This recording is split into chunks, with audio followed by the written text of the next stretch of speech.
Hello everybody, and welcome to the finale of Ace Attorney. At least, the Phoenix Wright Trilogy.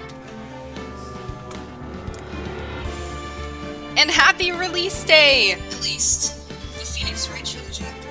Oh. Yeah, happy release day everybody!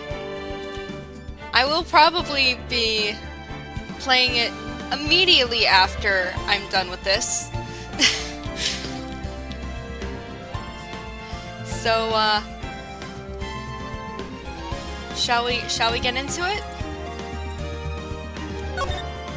Let's finish up Trials and Tribulations.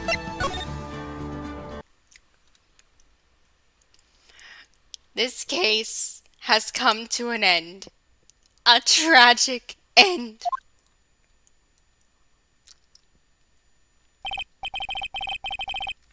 Sadly, it appears that the killer of Elise Donim, also known as Misty Faye, was her own daughter, Maya Faye. Sure. Overcome with guilt for what she had done, Maya Faye jumped to her death into the raging waters of the Eagle River. It can't be.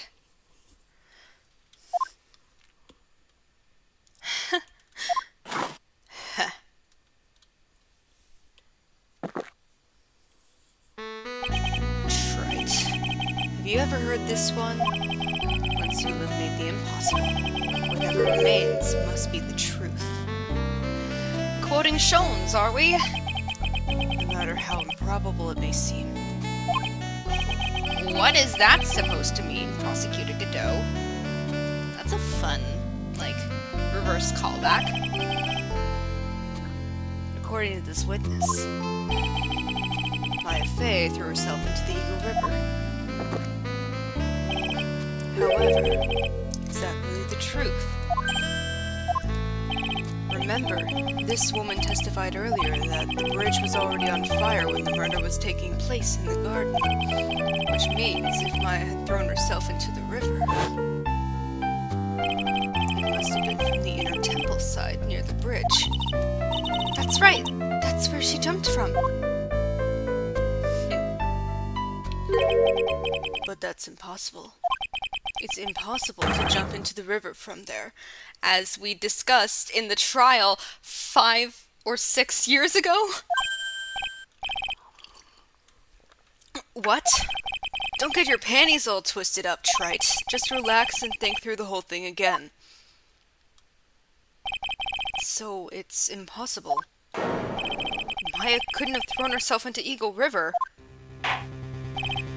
Well, Mr. Wright, yeah, let's check this again. Yeah, see? There's the bluff. Miss Hawthorne claims Miss Faye threw herself into the river from the inner temple side. Do you have any evidence that refutes this claim? Oh, I forgot how low on health I was. It's impossible to jump into the Eagle River from the inner temple side. No one knows that better than this witness. What did you say? 11 years ago, you jumped into the very same river. Just take a look at this overhead map. As you can see, below the cliff on the inner temple side is a big rock shelf. Oh, you're right. She wouldn't have reached the river if she had jumped off from there. In other words, if she had jumped, we should be able to see her body in this photo.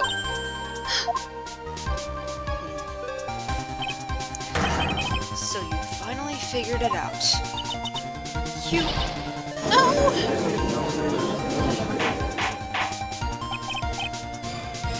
Order!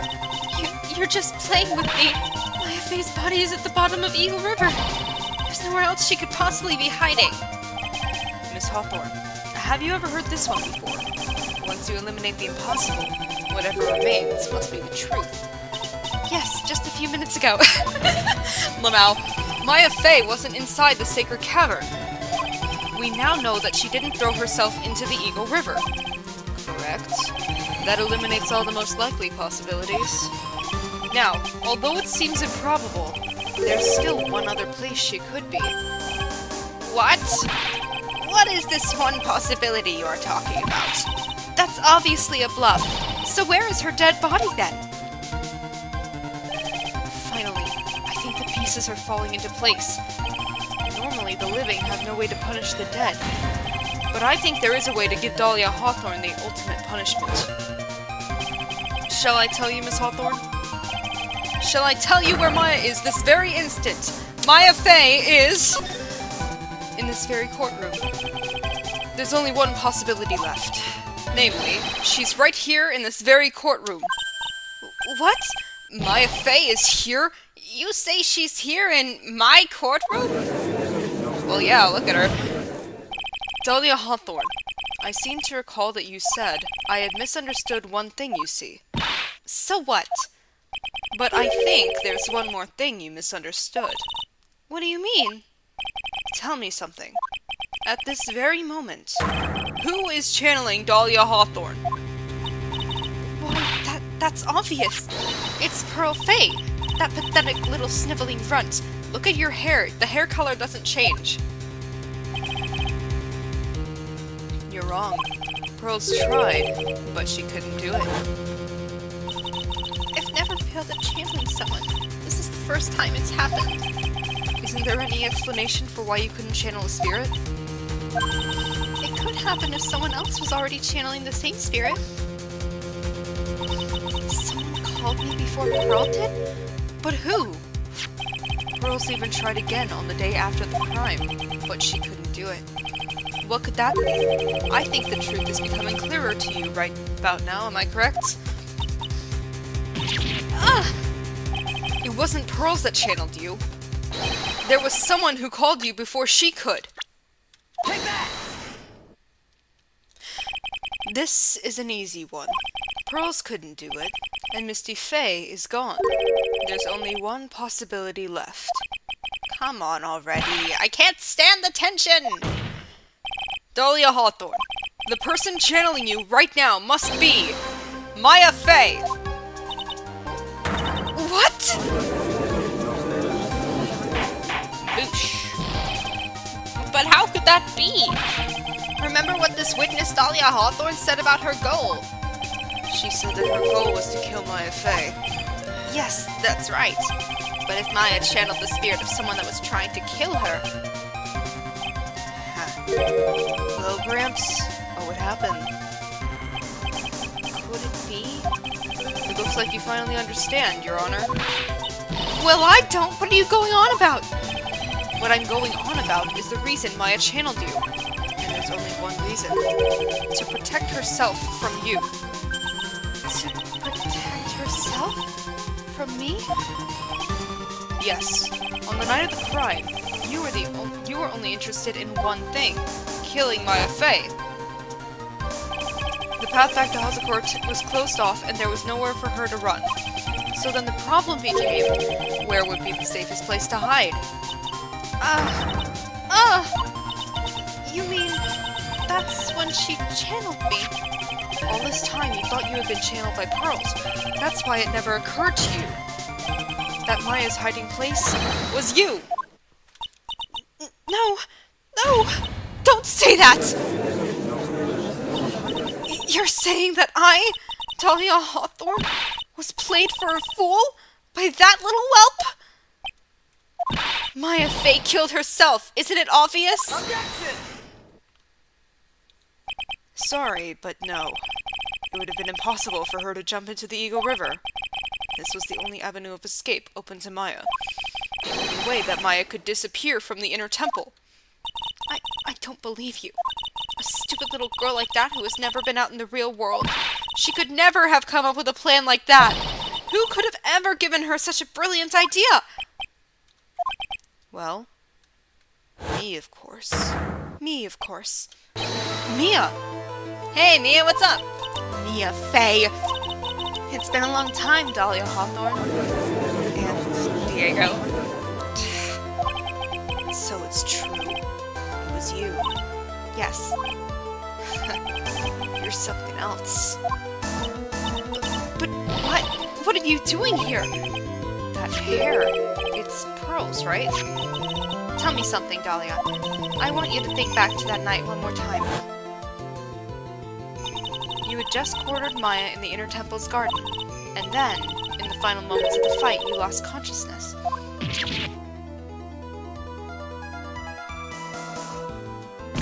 I was stabbed by Maya Fey!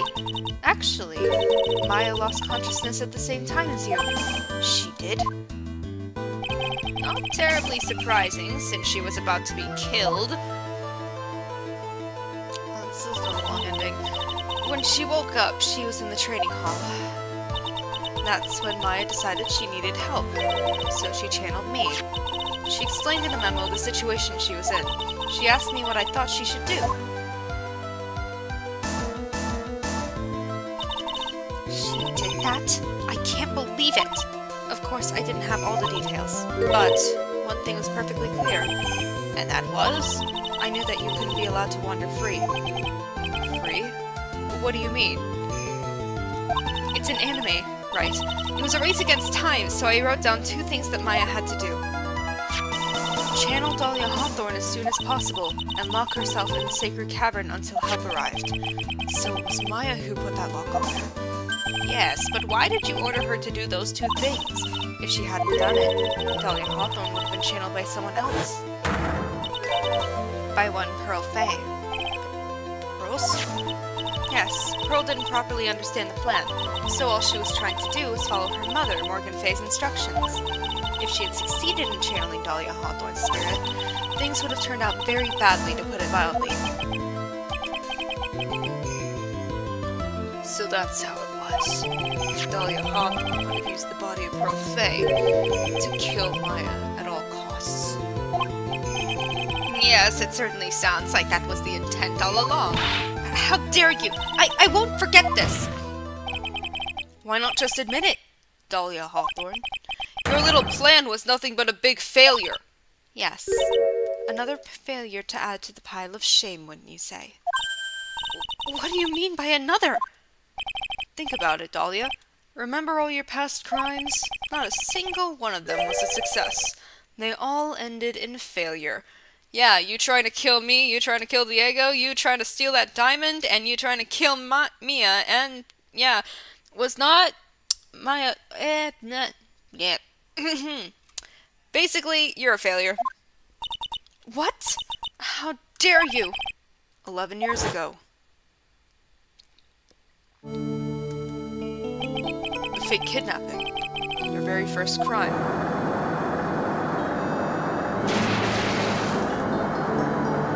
You got your hands on a $2 million diamond, but...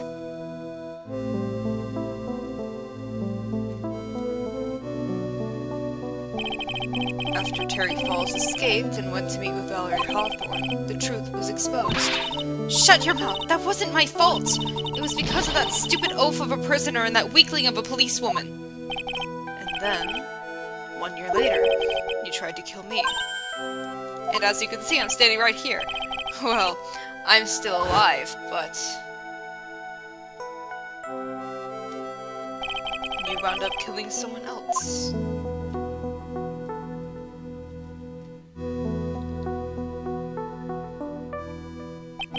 As a result, you were sentenced to death.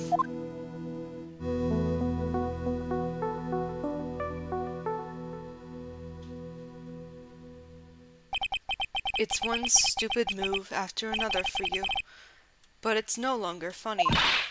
You! Wipe that smug, happy-go-lucky smile off your face! And now this! You've messed up again! You let Maya Fey escape, even though she was right there in front of you!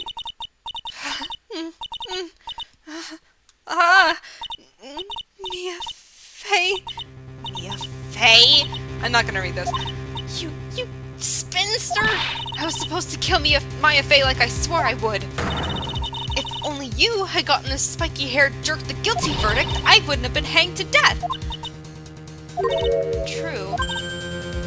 But I think you finally understand, Dahlia Hawthorne. You will never defeat me. What? What did you say? Whether you're alive, dead, or somewhere in between, you will never defeat me. As long as I'm around, you're destined to lose for all of eternity.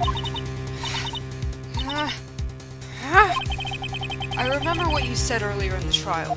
You said there was no way we could punish you, because you were already dead. What about it?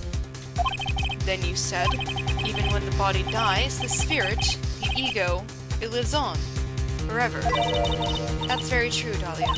And that's exactly the punishment you'll never be able to escape from. For all of eternity, you'll have to remain as Dahlia Hawthorne, a miserable, pathetic, weak creature who can never win at anything. And for you, there is no escape from that. No hope of freedom. Since the day you were executed, the narrow bridge that once stretched out in front of you has burnt to a crisp. You... you're wrong. It can't be. I'm gonna turn my gain down for this. How could I lose to the likes of you? It no longer matters. I don't care whether you win or lose anymore. The only thing I want is for you to come out of Maya's body right now.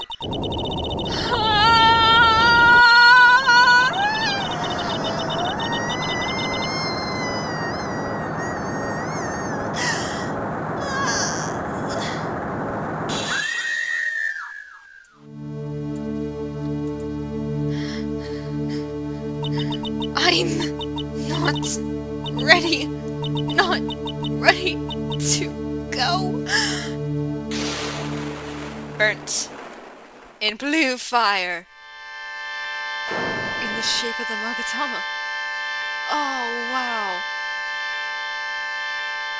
What a awarding ceremony.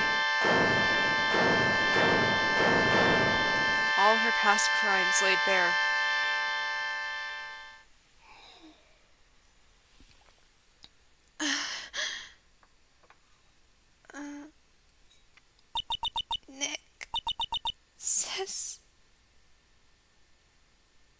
And of course she collapses because, holy moly, that must have been exhausting for her.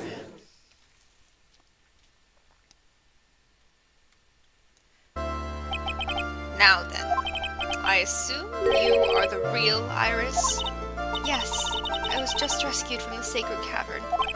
I must say, you and your twin sister are indeed identical from what I can see. In any case, it appears that everything has finally been cleared up. Mr. Godot, what happened to Dahlia Hawthorne? If you ask me, Your Honor, it looks like she went back to the hell she came from. It seems that Misty Faye wasn't the only victim of this crime. Maya Faye, as well as the young Pearl Faye, were also victims of this wicked and selfish plan. Yes, Your Honor. The tragedy of Medium Valley has finally come to an end, it seems. It would be best for everyone if no further attempt was made to channel that spirit again. Your Honor? Yes, what is it? About this whole spirit medium thing. It's almost weird how comfortable you seem to be with the concept now. Well, to be frank, my younger brother is quite judgmental. He often criticizes me for not studying hard enough. That's why I made a concerted effort to study up on the Korean channeling technique. Hey, isn't that the New Year's issue of Occult? I've seen quite a few things in my many years on the bench, and in all that time I finally learned this one thing. Each case is different and takes place in its own world, if you will. In order to fully understand that world, first we have to immerse ourselves in it completely. And that's where my brother and I used to differ. Never thought of it that way. That's basically Shu Takumi saying, accept the bullshit that happens. It's a video game. You're choosing to put yourself in this world. At any rate, it's time to pass judgment in the case of Iris of Hazakura Temple. Objection! I mean, we still haven't determined what exactly happened, so... You're a little too fast with that gavel, Your Honor. What do you mean by that, Mr. Godot? This trial, it isn't over yet. That's what he means. What? Trite. Remember what Miss Evil Spirit said in her testimony. Huh? Dahlia's testimony? I caught up with her in front of the stone lantern. Then I took out the dagger I got from the storeroom and...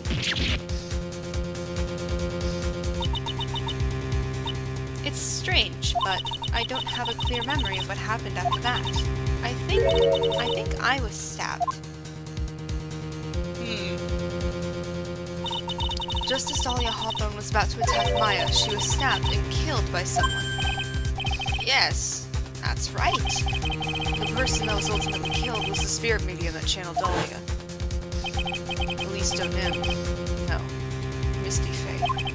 But who killed her? We still don't know who did it. This isn't over?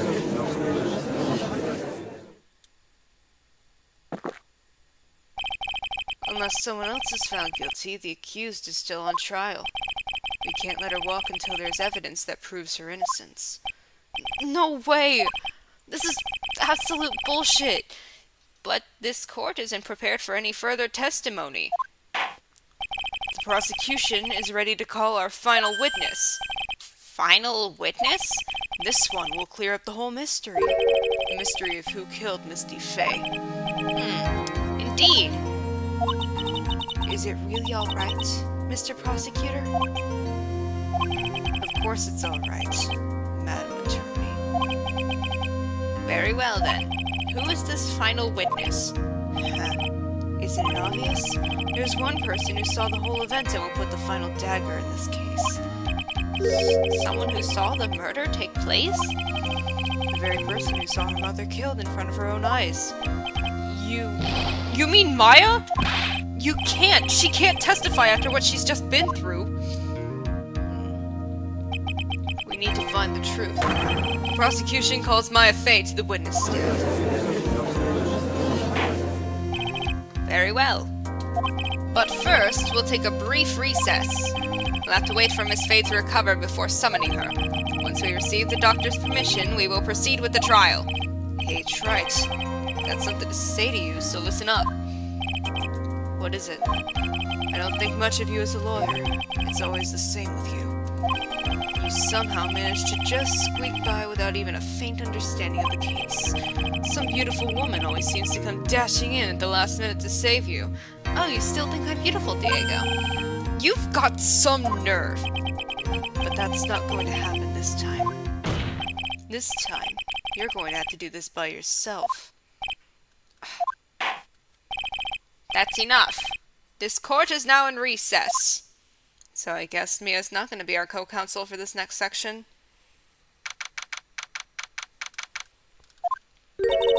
I'm truly sorry about everything. You were working so hard to defend me, but I was missing all day and we didn't even have a chance to talk. She's right. When I met Iris at the training hall yesterday, they had already switched places, and Iris was inside the sacred cavern.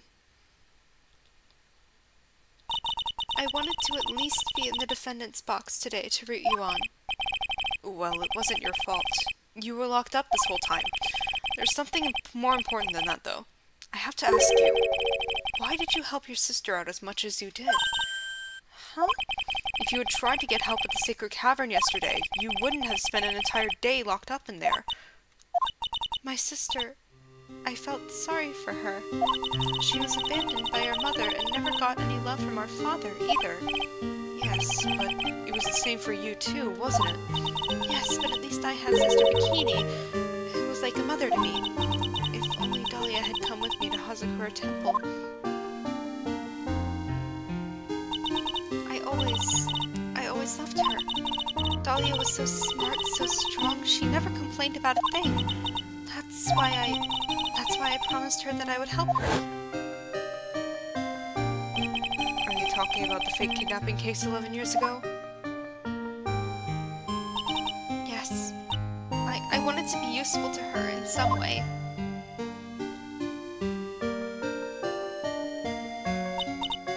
But as usual, I was too cowardly. At the last minute, I ran away. Because of that... stepsister of Hillary ended up... That was the case that wounded Mia so badly.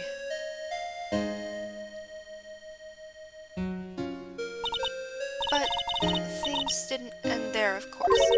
Some people suspected that my sister was involved in the murder. Some people? You must mean... Yes, 2 defense attorneys. Mia Fey and Diego Armando. After poisoning Mr. Armando, who was getting too close to learning the truth, Dahlia even tried to kill the person who had unknowingly hid the poison for her. You. That's right. Iris, there's one more thing that I have to ask you. Yes, what is it? On the night of the murder, the person that cleaned up the corpse of the victim, Elise Donim, was it really you? Yes, it was me. That night, after I rang the lights out bell, I went back to my room. At around 10:30, I received a call on my cell phone. There's a problem. Come to the inner temple right away. I got on the snowmobile and headed for the inner temple. But... the path to the inner temple was cut off, right? Exactly. We can't just leave the body here. So you gotta do this exactly as I say, got it? Whee! This one takes a long time, but it's very fun to see. It was me.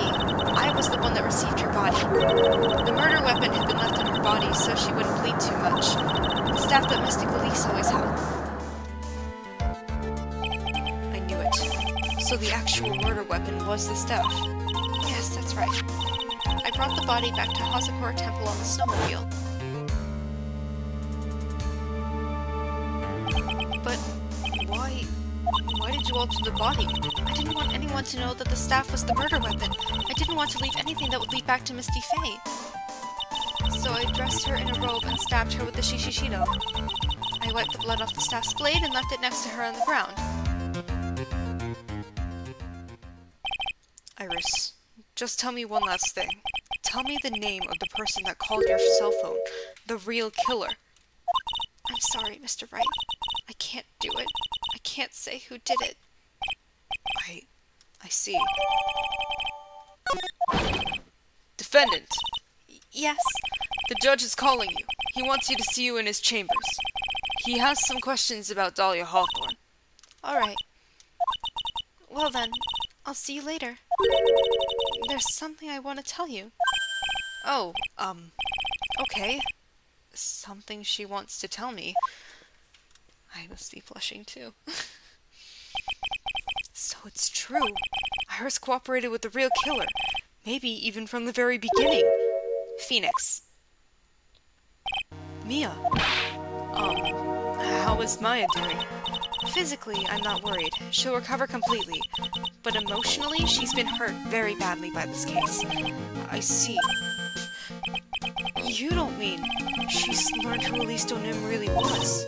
Yes, I went to the medical office and talked with her. I told her everything I knew. But why? Maya is stronger than you think. I knew she could take it. All of it. What do you mean by that?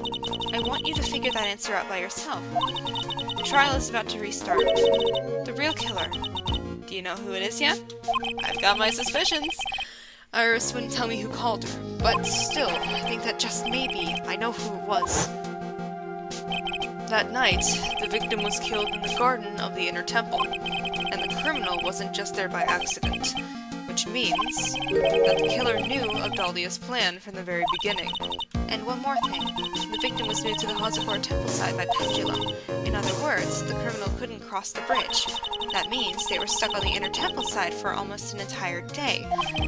Exactly.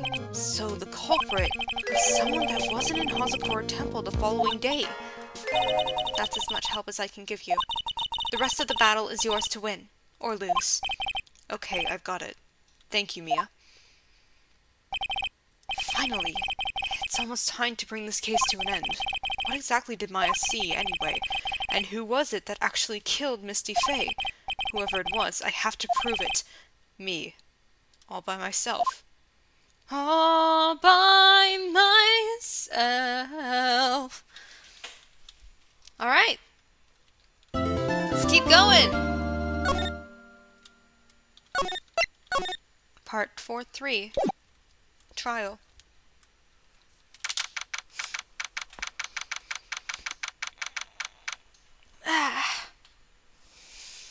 Stretching. Now then, before we proceed any further, I'm going to announce the results of the tests we had performed earlier. Tests? Yes, tests. On the bloody dagger that was found stuck in the pine tree. Oh yeah, that. I totally forgot about it. That's the weapon that Maya used when she fought with the victim. So what are the results? Was it the victim's blood, or... Due to time constraints, a full test was impossible. However, there's one thing we can say with certainty. The blood that was on this dagger was not the victim's blood. Ah. That is all. Now then, let's restart this trial. So it wasn't Misty's blood on the dagger. Then whose was it? There's only, like, 2 possibilities, dude. I'm sure both the defense and the prosecution know this, but this trial is rapidly coming to a close. Both sides will need to show some firm evidence with their claims. I understand, Your Honor. From what I've heard, the witness is dangerously weak, physically speaking. So let's finish this quickly. Agreed. Very well. Please bring in the last witness. How poignant, I suppose. Witness, please tell us your name and profession. Maya Fey. My profession is, I'm the assistant manager at Wright & Co. Law Offices. Maya. According to the magazine I have here, you're a spirit medium of the Curain channeling technique. I'm frightened. The Fey clan, I don't want any more to do with it. Oh, Maya. The pain the Fey bloodline causes must be unbearable. Very well. Now then, Miss Fey. When the event occurred, you were in the garden of the Inner Temple, and you witnessed the moment of Miss Elise Nim's murder. Is this correct? I didn't see anything. Straighten up this instant, young lady. Huh? Pick your head up and speak clearly. There's always time for crying later.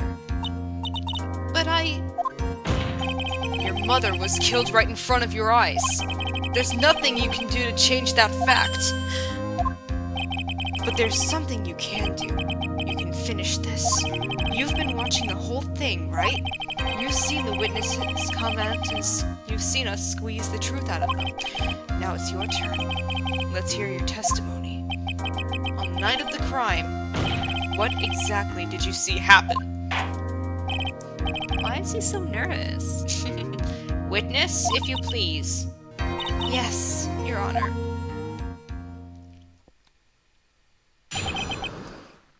Okay. I was passing through the garden on the way to a spare prep room when it happened. Suddenly, someone struck me over the head. I stumbled and ended up against a stone lantern. I think I screamed, "Help me!" Then something warm splashed over me. That's when I lost consciousness. So you were struck on the head. I suppose it must have been this staff. Maya, the person who hit you, it was Dahlia Hawthorne, wasn't it? I'm sorry, Nick. I couldn't see. I don't know who it was. Maya, think hard. Sorry, Nick, but I really couldn't. Can't say it was an especially good night for young ladies to be walking around alone. Never is. It seems that it will be hard to determine the criminal through testimony alone. Very well then, Mr. Wright, please begin your cross-examination. Maya, hang in there. She doesn't look well at all.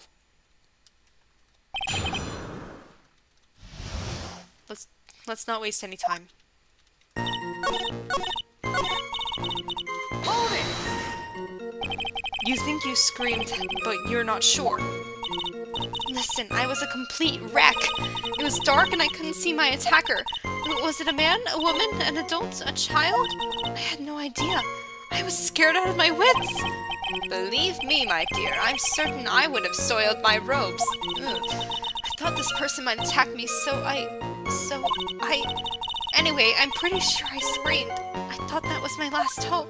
Wow, it sounds like poor little Maya really was out of her mind. But I wonder what she meant by last hope. What do I do? Do I press her for more details?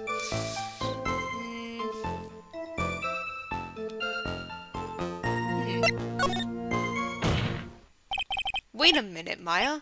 What's this my last hope stuff? What? What do you mean by your last hope? No, that's what you said. You said my last hope. Huh? What? I said what? Look, you were facing an attacker that you couldn't see and you screamed, right? You screamed, "Help me." Yeah. But you testified that you screamed because you thought it was your last hope. Oh, well, you know, that's like, what do you call it when that happens? Maya's not doing so well up there. Oh, yeah, Oh, that's right! I remember now. I was facing my attacker, but that's not who I was screaming at. What did you just say? Yeah, that's right. It was the person behind my attacker that I was yelling at. That's who I was screaming at. That's who I was screaming to for help. What is it now? I messed up. I didn't mean to let that slip out. Huh? Witness, are you absolutely sure of what you're saying? Behind the attacker, there was another person? I am... Well, I meant to keep that part a secret. What have I done?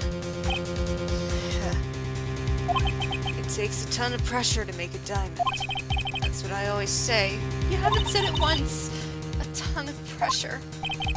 We're in a court of law here. You can't make things up or try to hide in this chamber. Witness. The information you just presented is vital to the case. I want you to add it to your testimony.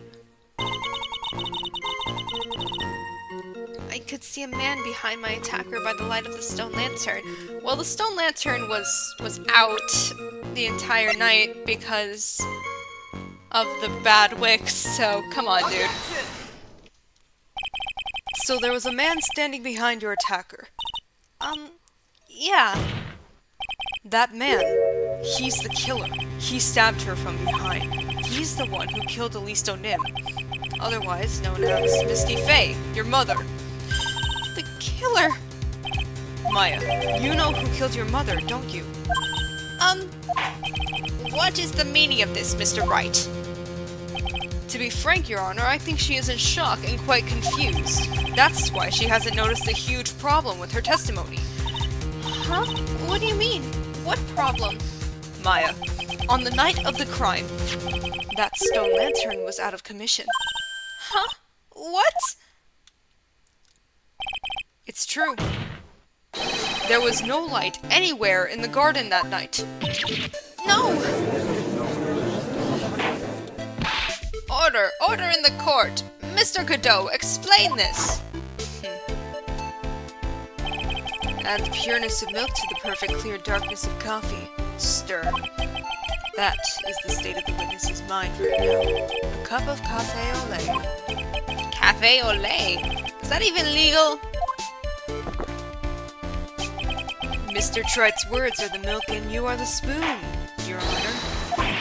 I'm a spoon? I'm no spoony bard, I'll have you know. You must have noticed it too, Tright. This witness's mental state is highly unstable right now. It's not hard to understand why she would make a little mistake like that. Sorry, but that's not going to cut it. What did you say? If there truly was no light in the garden, then there's a fatal contradiction in the witness's last bit of testimony. Nick. May I? Recall the witness's statement about her attacker. She said that she didn't know if it was a man or a woman, an adult or a child. And yet, the witness could describe a person that was standing behind her attacker, and she quite clearly described him as a man. In other words, that would have to mean that Maya actually saw our mystery person, despite it being so dark that she couldn't see the face of her own attacker. No! Order! What in the world does this all mean, Mr. Wright? Are you saying Miss Faye saw the real killer under pitch-black conditions? Trite, do you have any idea what you're proposing? How could she have seen in the dark? There was no other light source at the scene. Objection! There are some things that you can only see in the dark, Mr. Godot. Maya, you did see who the killer was in the dark, and now you're trying to cover for him. Cover for the man that killed her mother? There's only one conclusion I can draw from this. You know who this man is. Please, Nick. I don't know anything. Please, I'm begging you. Ha. You talk a good game, Trite. But let's see if you can walk the walk. It was pitch black, so what could the witness see? I'm calling your bluff. No, Nick, don't. Please, stop. Maya is dead set on protecting this guy. The man who murdered Maya's long-lost mother. But I can't let him get away with it. I'm a lawyer, an officer of the court. I'm here to find the truth. All right, Mr. Wright, time to show us what you've got. Who was this person that you say Miss Faye saw in the darkness? I mean, the one with the glowy visor. It's pretty obvious. Because it was pitch black, Miss Faye was able to recognize the killer easily. I'm sure the court would like to see for itself how this is possible, yes? What? But how do you propose to show us something like that? It's easy. We just need to recreate the conditions of that night. Conditions? Your Honor, the defense officially requests that all the lights in this courtroom be turned off.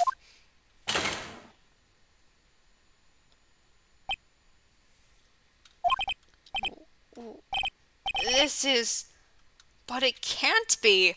Time for the most awesome visual in the series. That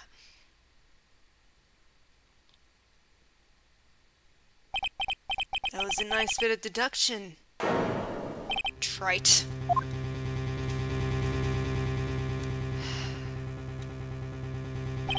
Well, everyone, this is the man Maya saw on the night of the murder. Honestly, what the fuck, Godot? Order! Order! Order! Prosecutor Godot, what is the meaning of this? Surely you must be shocked to hear yourself accused of such a thing. Why aren't you denying it? Your Honor, you're asking the wrong person. What do you mean by that? If you've got a question, ask the witness. That's one of my rules. Well, Maya, how about it? What you saw that night? Was it 3 glowing red lights? Well, witness, answer the question. You're wrong. I never saw that! Maya! I thought the person that stabbed my mother was a man for a totally different reason. What? Witness! Mr. Wright, what a... Stop your chattering, Your Honor. Chattering? If it's worth asking, ask the witness. It's one of my rules. Alright. Well then, let's continue with the testimony. Yes, let's. Please tell us how you knew the killer was a man. Yes, Your Honor. I didn't realize it until after I woke up, but...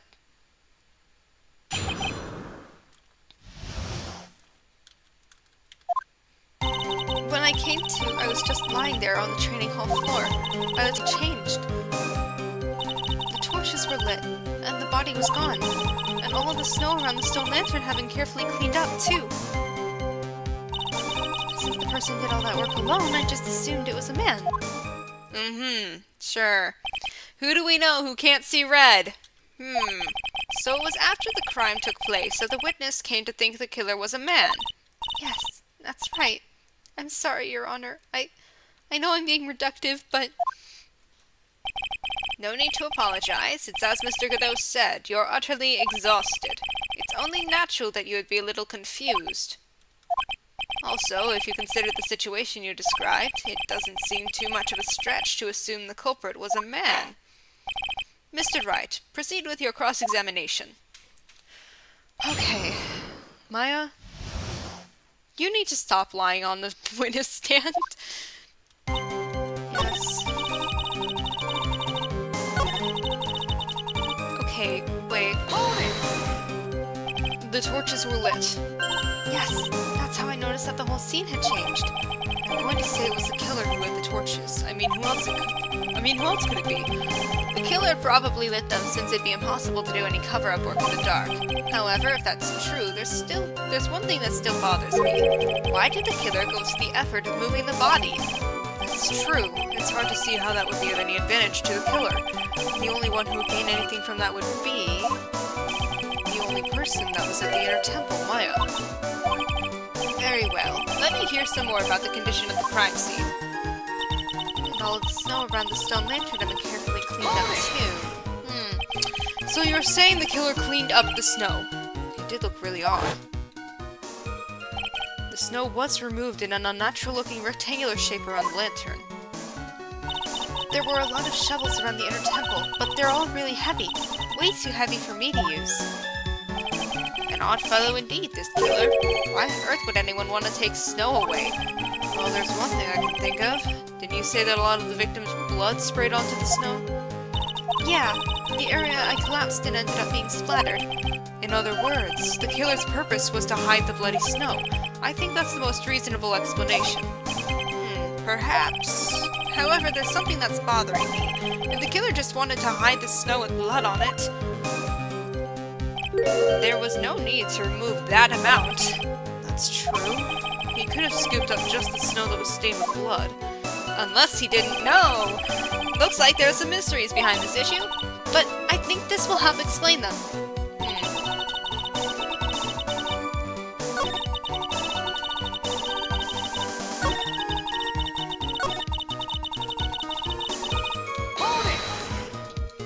Naturally, the killer must have done it, right?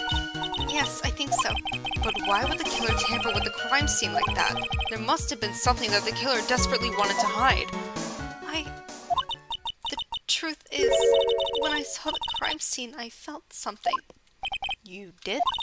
Yes, I felt like the killer was hiding the evidence for me. For my sake. What? Hiding it for you? Who do we know has a connection to the Fays and wants to protect Maya and Mia's stead?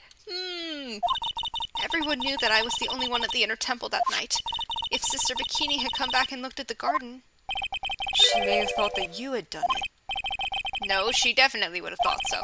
And you're saying that's why the killer cleaned up the crime scene to make it look like nothing had happened? Yes, I'm sure of it. Well, that's certainly an important piece of information. I want you to add that to your testimony. Yes, Your Honor.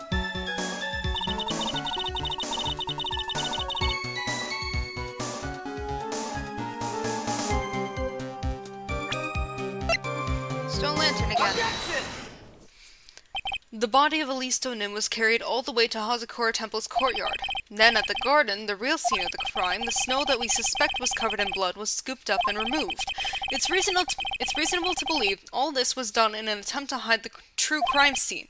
However, there's still one matter that seems somewhat odd. Oh, and what would that be? You must have figured it out by now, Mr. Godot. It's the message written in blood on the lantern. I had completely forgotten about that. It was written very, very clearly on the white stone lantern. Maya.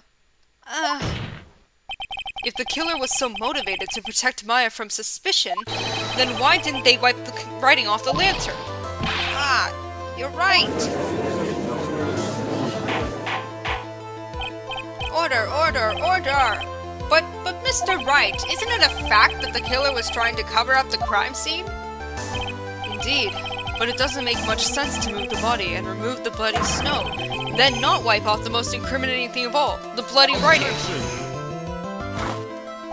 But if that's the case, do you have an explanation for the killer's mysterious behavior? Why would this killer move the body and remove all that snow, but then leave the bloody writing on the lantern? I don't know what the killer's killer's plan was, but it's a fact that the killer left the writing on the lantern. There must be a reason for it. Well then, Mr. Wright, let's hear your opinion. Why did the killer leave the message written in blood on the lantern? Prosecutor Godot, earlier in this trial you gave me some good advice. Once you eliminate the impossible, whatever remains must be the truth. Maybe you're not as dumb as I thought. The real killer wanted to disguise the fact that a crime had occurred there. If that's the case, they wouldn't have left the bloody writing on the stone lantern on purpose. Therefore, it must mean that they didn't notice it. But that doesn't make any sense. The torches were all lit and everything. There's no way any normal person would miss something as glaring as that. You're right. There is no way any normal person would. What are you trying to say, Mr. Wright? There's only one person involved in this incident who could have missed seeing the bloody writing altogether. And who would that be? Obviously it's Godot, you dumbass! Where is he? It's obviously Godot! He can't see the color red! Mr. Godot, this is what you said yesterday. My eyesight is pretty messed up. Even with these huge goggles on my head, I still can't see everything. Including those last three letters I said, because they're in red. Those last three words I said, because they're in red. You can't see everything? Is that correct, Mr. Godot? This lantern was submitted as evidence today. I would like the court to think back to the moment it was first presented. This lantern, there's something written on it. Why, it's written in blood. Nonsense. This lantern, it's as clean as a whistle.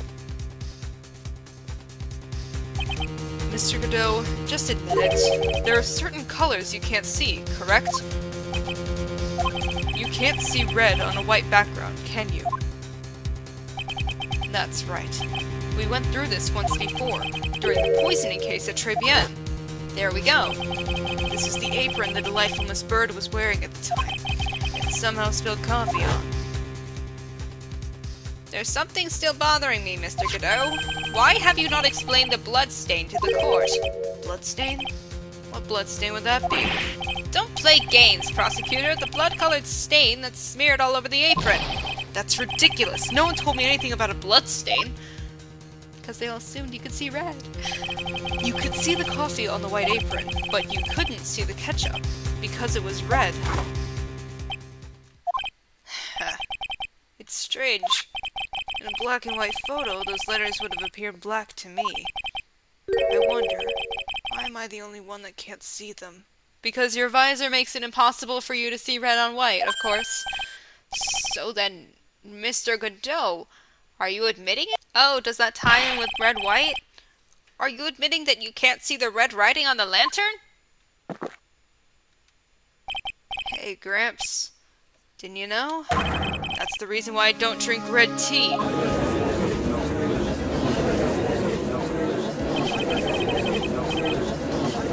wasn't sure about it until now, but I just can't believe it. Prosecutor Godot is the murderer. But there's no going back now. I finally figured out the truth. This is just a rehash of Manfred von Karma. Appropriate for the final case of the series, but, you know. Or the trilogy, but, you know.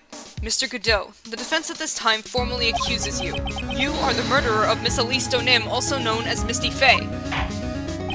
It's hard to believe this may be true.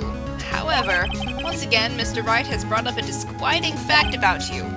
Ha. Just make sure you don't fill out the indictment in red ink, Gramps. Come on, how does a little graffiti make me into the killer? Besides, it's not like it's my name that's written there. Objection! I'm certain that the killer wasn't able to see the color red. This is rich. Do go on, trite. The answer is right there at the crime scene. In the snow. The snow? How so? Well, for example, why did the killer move all that snow? Your Honor, you said it yourself. If you wanted to hide the bloody snow, why not take out just that area?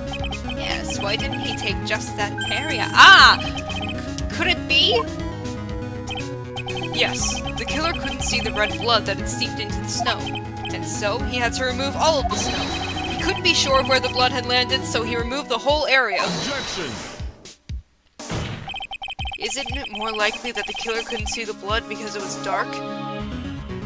He literally lit the torches? Not a chance. The torches were all lit. He would have been able to see just fine.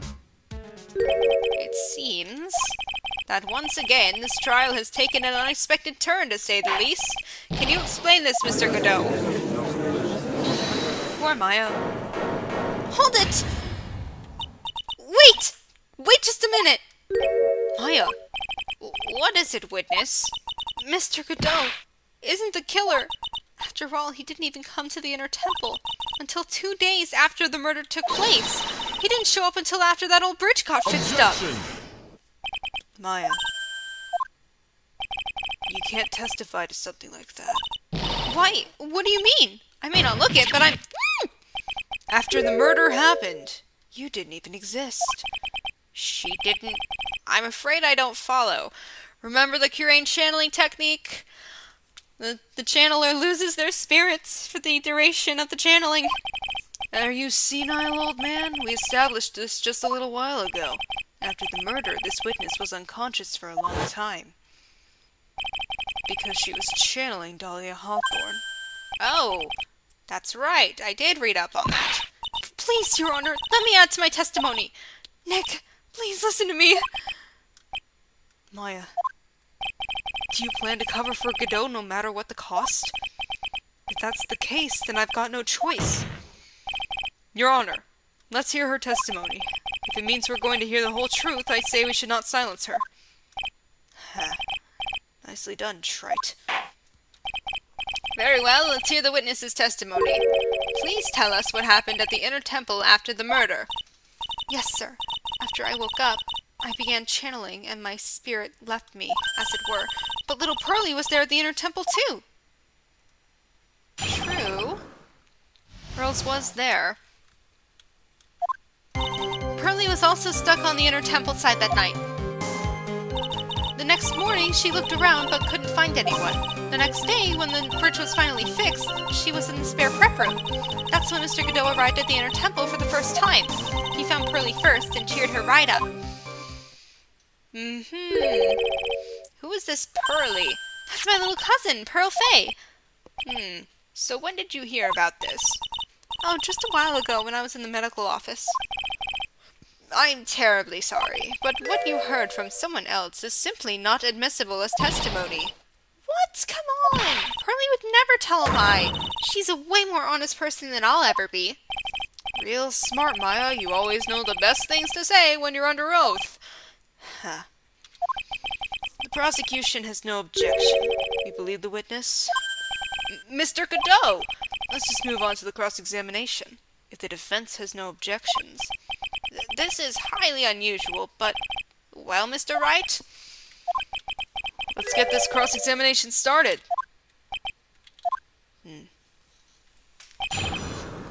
Alright, let's see. After the incident... Okay, how did he cheer her up? He cheered her up? That's what Pearlie said. She said he was a very nice older gentleman. Thank you for looking after my cousin, Mr. Godot. And here I was, thinking you were nothing more than a coffee addict. Cut it out. You're making me blush.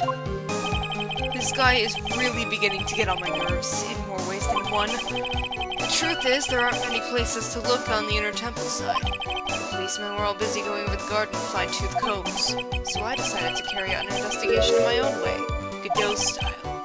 I'm the same way. I like to hand down verdicts in my own way, judge style. Maybe I should ask some questions, Phoenix style.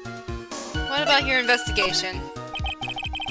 You said that you conducted an investigation of your own. Did you find anything? It looks like my investigation went about as well as yours, Trite. After all, I did miss the bloody writing on the lantern. Well, I didn't miss it, so speak for yourself, Goggles. The only odd thing I discovered was the beauty in the training hall. Beauty? Misty Fay, naturally. Clad in her stunning Japanese garb, surrounded by the hue and aroma of Western tastes. Western tastes? Could he find a stranger way to describe Gravy? So from there, you headed for the prep room. Wait a sec, what did Godot say just now? I think I just found his proverbial weak spot. There's only one thing of any importance here. Where was Godot when the murder was taking place? He must have already been at the Inner Temple when it happened. Otherwise, he couldn't have killed Alisto Nim. Sure. Objection! Mr. Godot, the first time he crossed Dusky Bridge and went into the Inner Temple was long before the murder took place. Why do you say that? Because he just made one fatal slip-up. The hanging scroll in the training hall. Hanging scroll? But Mr. Godot is right. That scroll shows a picture of my mother. Maya, I know you know it is. I know you know who it is, but there is something you didn't know. By the time the bridge had been repaired 2 days after the murder, the hanging scroll in the training hall looked like this. What's that wonderfully delicious smell? He brought it with him? The morning after the crime, someone covered it with gravy. Definitely not curry, gravy. Gravy? But why gravy, Nick? Because gravy was much more than a condiment to the culprit. Well, Mr. Godot, if you really hadn't seen the hanging scroll until after the murder, you wouldn't have had any way of knowing that it was Misty Fey. You don't know that the symbol above is the Master of the Curain symbol? Wait a minute, Nick. Yes? Take another look at the hanging scroll. Look, at the top, there's a crest there. Ah, that. That's the mark of the Master, correct? Exactly. So if you know the meaning of the mark, then you could guess that it was a picture of Misty Fey on there. True, but Mr. Godot described what was underneath like this. Clad in her stunning Japanese garb, surrounded by the hue and aroma of Western tastes. Oh. Yes, it's possible that he knew what the crest meant. However, he couldn't have known that she was wearing Japanese clothing. Mr. Godot, on the day of the murder, you were hiding at the Inner Temple long before the crime took place. Can I ask you just one little thing, Trite? What is it? This whole theory of yours. It all rests on a certain assumption. That I knew beforehand that a crime was going to be committed. That's right! Otherwise, there's no reason for him to sneak onto the crime scene. Let me check the letter again real quick, just for funsies. Ah well, of course Mr. Godot knew about the plan. Huh? What did you say? Is it really possible that another person knew of that plan? Take that! This crime was actually planned over a year ago. Morgan Fay authored the plan for her daughter's future, and these instructions were hidden somewhere in Fay Manor for a year. However, by the time Little Pearls found these instructions, they had already been unsealed. Unsealed? Yes, the killer had read these instructions long before Pearls ever found them. That's how he knew the crime was to take place at the Inner Temple. You still insist this crafty killer is me? You bet I do. But you just said that the instructions were hidden. That's right! Mr. Godot couldn't have known where the instructions were hidden. If he really wanted to know, he had one great chance to find out. Yes, and when was that? During a visit. A visit? Morgan Fay told her daughter, Pearl, about where the instructions were hidden. During one of her visits to the detention center. That would be the only time for someone to have learned where they were hidden. Eavesdropping on a visit at the detention center! Yes, it could be arranged if you were someone with easy access in and out of there.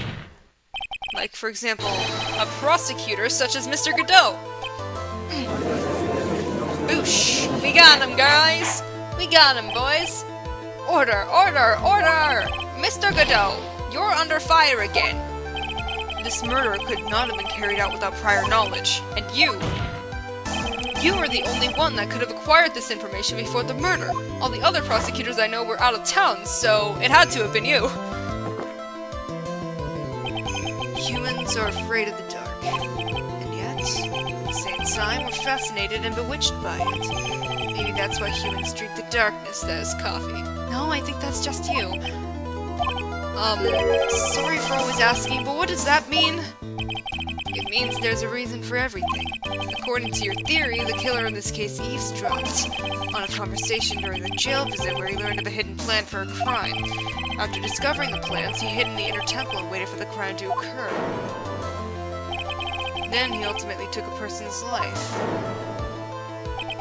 And he did all of that just to protect this witness. That's right. If you're accusing me of this crime, I have to ask you, why would I do this? This girl is nothing but a stranger to me. I've got no reason to go through that kind of trouble to protect her.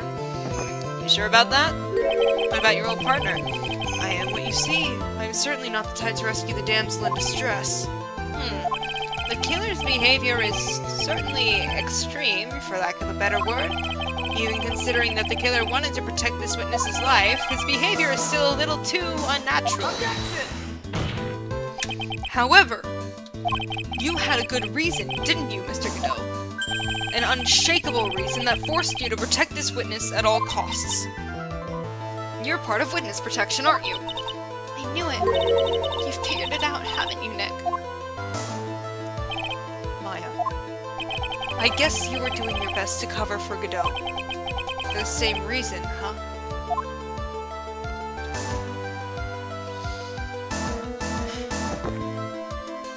Okay, Trite.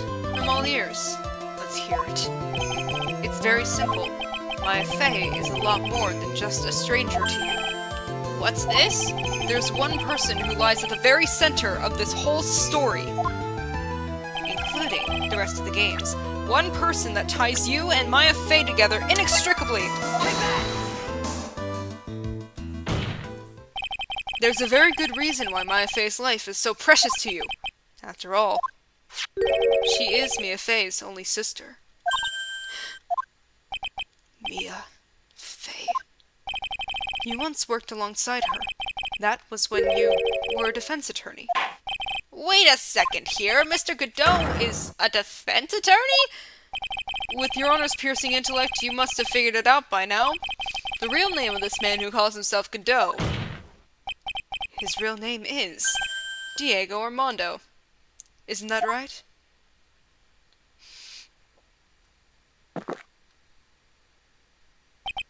The last time someone called me by that name was over 6 years ago. Diego Armando. That name rings a bell. It should, Your Honor. All of this is related to a single case. A case in which a convict named Terry Falls killed himself. Mia Fey's first time in court, the tragic outcome left a deep wound in her heart. She knew that behind it all was a heartless, scheming demoness in disguise.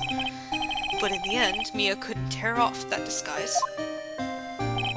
However, there was one man who reached out to help her. Diego Armando, a senior defense attorney at the office where Mia worked. It's my fault. It's all my fault that Mr. Falls killed himself.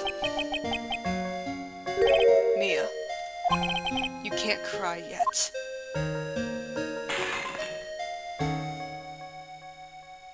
The only time a lawyer can cry is when it's all over.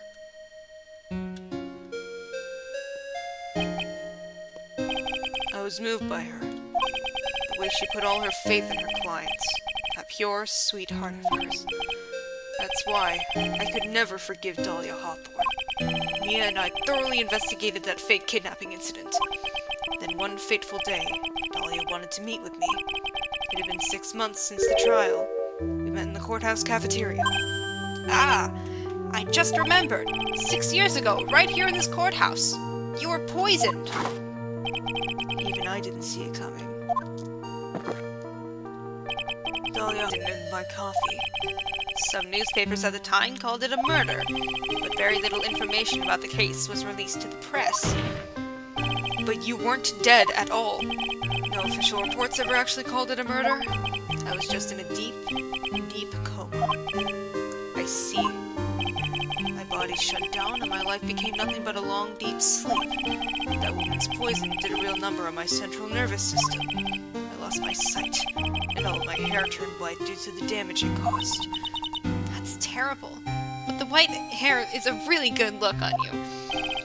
Apparently, it was a miracle that I ever regained consciousness. 5 years had passed since I drank that poisoned brew.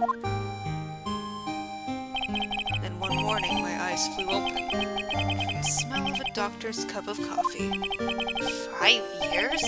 You were asleep for 5 years? And the worst possible news was waiting for me. Mia Fey was dead. From the very moment I opened my eyes, I had already lost everything I thought I had. The woman I loved had been murdered, and the woman I loathed had been sentenced to death. The woman you loathed? The woman who had spiked my scalding hot coffee. Dahlia Hawthorne.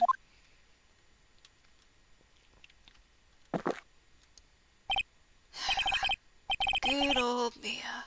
She didn't let me down. She got her revenge before she checked out. In the end, there wasn't anyone waiting for me when I woke up. That's so sad. For someone like me, for someone who had slept away their best days, there were only 2 reasons left to live. And it was for those 2 reasons that I decided to become a prosecutor. I'm assuming they're coffee and revenge. If I may ask, what were your 2 reasons to live? The first was you, Trite. Huh? Me?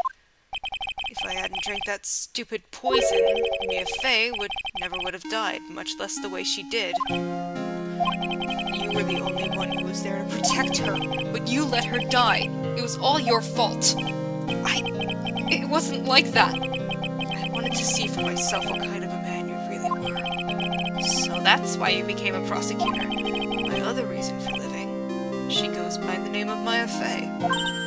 Huh? You mean me? You were the only way I could make up for the sin of not saving Mia. That's kind of unhealthy, dude.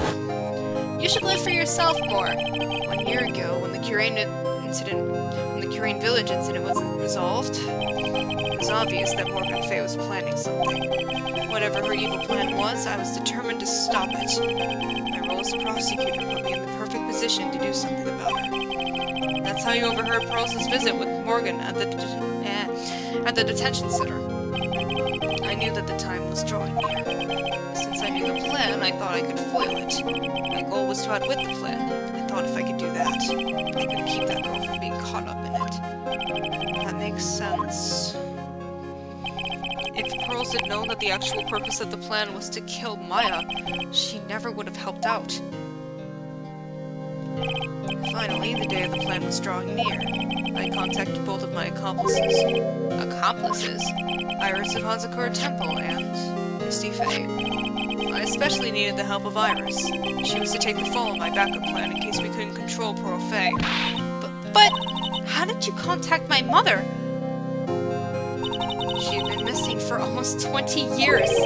officially, yes. What? What do you mean, officially? You've heard about it, haven't you? About the strong ties between the main family and the government. Now that you mention it, Bikini did say something to that effect. She said that the Master of Curate had great authority.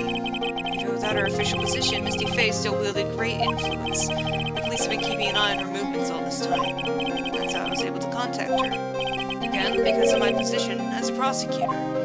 Because we work so closely with the police, obviously. So my mother was cooperating with you. Don't ever forget, no matter how far away from you she was, she never stopped thinking about you. She was always... That's why I knew she would do anything to protect you. If you want to know how strong her resolve to protect you was, look at her staff. Her staff? The one with the sword in it? The day the plan was to be carried out arrived soon enough. We met for the first time at Hazakura Temple. That's when your mother showed me her special staff. I realized it then, just how far she was willing to go. She was ready to use that sword to protect you from Morgan Fey if necessary. Yes. Even if it meant paying the ultimate price. Mother. That is very sweet. That night, the night of the crime, There was just one way to stop Morgan's evil plan.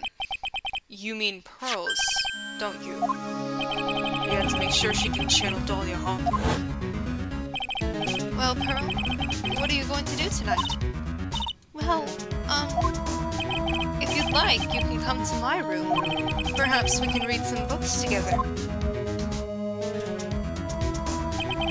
We thought we could prevent her from playing her part in Morgan's plan, but she never showed up. She was worried and followed me to the inner temple.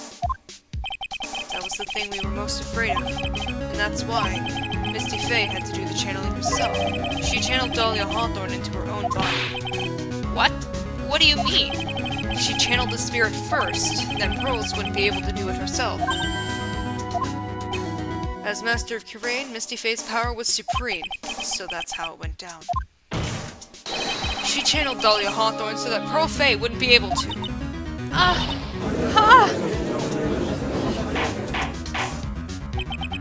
What? Is this true? My role in the plan was to make sure no one was going to hurt Maya Faye. That's why I hid myself at the Inner Temple, just in case you needed to be saved from Dahlia Hawthorne. You don't. Anyway, that's all I'm going to admit to. Trite. Huh? There's no doubt about it. You're a great defense attorney, but you're going to have to do the rest yourself. The background leading up to this incident has been laid bare. There's just one question remaining, Mr. Wright. Who killed the victim? There are only two possible suspects right now. Maya Faye, and I'm sad to say, you, Mr. Godot.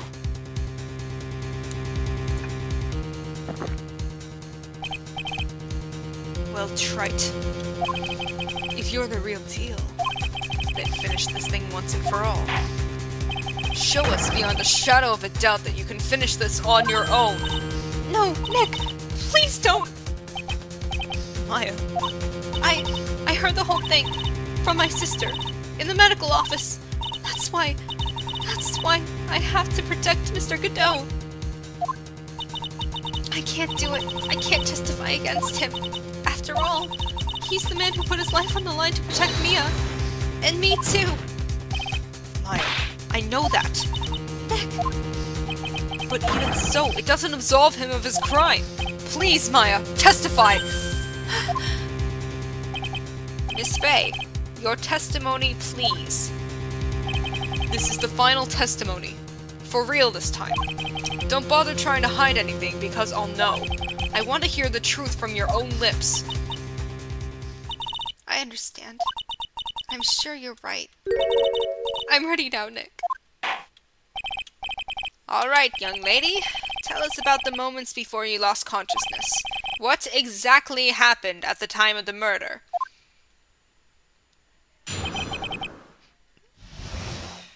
Okay. Just before it happened, I think I saw some red lights. 3 of them. I thought I'd ask for help, but just then I was splattered with blood. She wasn't dead though, and she struck back at the enemy behind her. Suddenly the red lights went out and the whole area was dark. Just at that moment, there was a horrible scream. Right after that, Talia collapsed and I lost consciousness. These red lights. I thought you said you don't remember seeing them. I'm sorry. I thought I saw them, but then they disappeared all of a sudden. Things break, Trite. Even the best of theories. And your mask. Who was it that stabbed Misty Faye? It looks like you still can't prove it. Maya is telling the truth this time, I know it. The rest is up to me. Well then, Mr. Wright, proceed with your final cross-examination of the witness and the trilogy.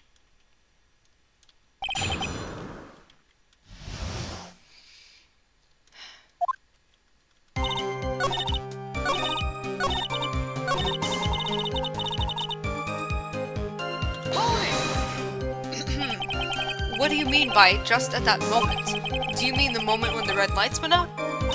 Yes, that's right. The scream that you heard then, was it Dahlia Hawthorne? I don't think so. I'm pretty sure it was a man's voice. What? Yeah, Godot screamed because his mask broke. So then that scream came from the killer. That's got to be it. I think Dahlia Hawthorne must have taken the blade and attacked the killer with it. And then the killer let out a scream of pain, huh? After that, the killer stole the blade back and delivered the final blow, I guess. Well, Mr. Wright, it seems to make sense to me. Sounds like a reasonable deduction, but I still kind of wonder. I'm sorry to say this, but that interpretation would create an enormous contradiction. That makes sense. After all, my deductions are almost certainly never correct. Remember the testimony she just gave. Before the killer let out a scream, Maya said that she had already been splattered by the victim's blood. In other words, the blade of the staff had already been plunged into the victim. Is that right? She couldn't have struck back with a sword that was already stuck in her body. The weapon that caused the killer to let out a scream must have been something other than the staff. If you're so sure about that, then don't keep us waiting any longer, trite. There's only one thing I can think of. That could have been used as the weapon here. Dahlia Hawthorne had already been stabbed in the back by the staff. What could she have used to strike back at the killer? Well, there's a bloody knife. That blood is yours, right, Godot? Naturally, the dagger the killer brought to the scene of the crime. Oh, that's right. I forgot about that. This dagger was found at the crime scene, stuck into a pine tree. Yes, The detective found that this morning and brought it to me. Dahlia Hawthorne struck back at the killer with this, and she managed to wound him as well.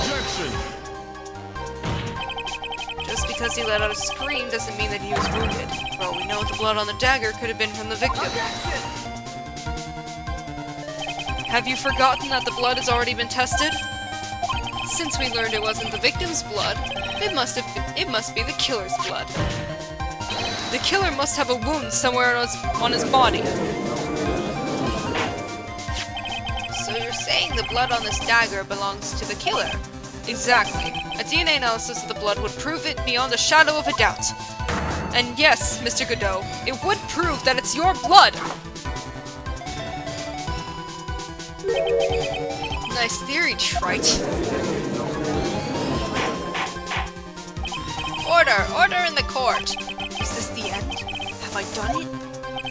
Even he won't be able to change the results of a scientific test.